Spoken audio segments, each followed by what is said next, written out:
Why didn't the rings make dwarves invisible? Have you ever wondered why the rings given to dwarves did not grant them the power of invisibility? This fascinating question takes us back to the Second Age of Middle-earth and the unique nature of these rings. The 7 rings were crafted specifically for the dwarves, but their purpose was quite different from the rings given to men. While the rings for men allowed for invisibility, the Dwarven rings were designed to enhance their natural traits. When dwarves wore their rings, they did not become invisible.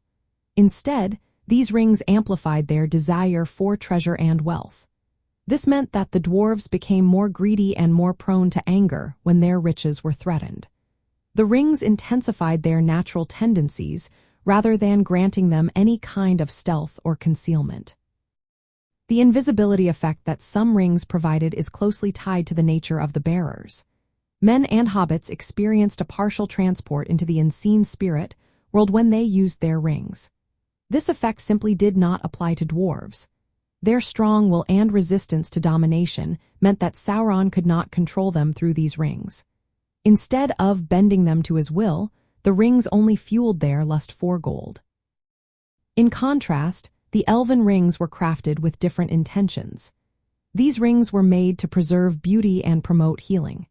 They did not grant invisibility either, as their purpose was to maintain the splendor of the elves and resist decay over time. The rings for dwarves, however, were all about enhancing their natural characteristics.